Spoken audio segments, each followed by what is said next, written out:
Tracker reveals details of Russia's secretive satellite launch. The classified satellite Russia launched from Plesetsk Cosmodrome on August 24 has reached an orbit consistent with a GLONASS navigation satellite, astronomer and satellite tracker Jonathan McDowell reported. The U.S. Space Force cataloged 2 objects from the launch in an orbit measuring 19,045 by 19,150 kilometers with an inclination of 64.8 degrees, McDowell said.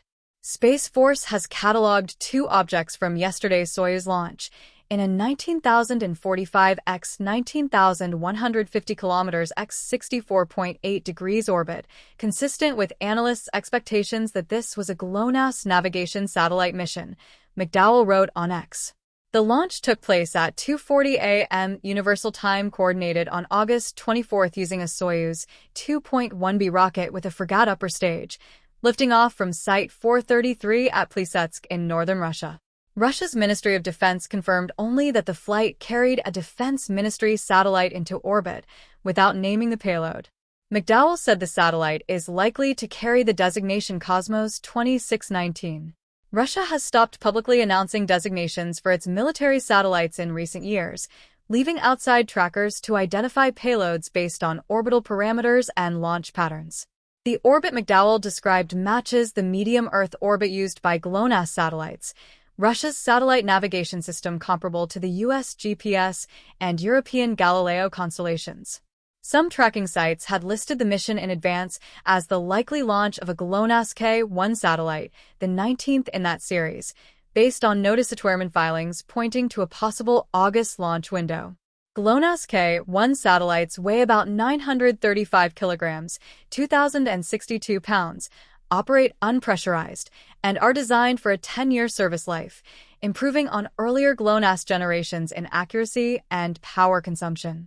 Confirmation of the payload's identity is based on orbital analysis rather than official Russian disclosure. Russian Spaceweb, which tracks Russian space launches, noted that Russia's pattern of navigation warnings and debris impact zone closures in the weeks before the launch was consistent with prior GLONASS missions from Plesetsk, though the outlet stopped short of confirming the payload without direct orbital data.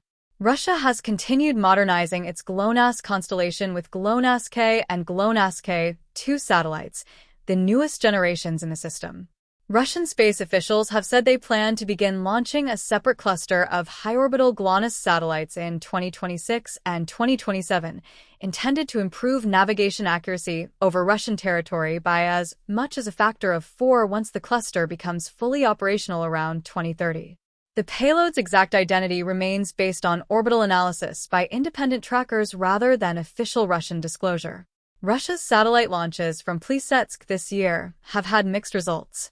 2 satellites from the second Rasput batch, a 16-spacecraft cluster of Bureau 1440 broadband satellites launched July 19 from the same cosmodrome, are heading toward re-entry after never performing orbit-raising maneuvers.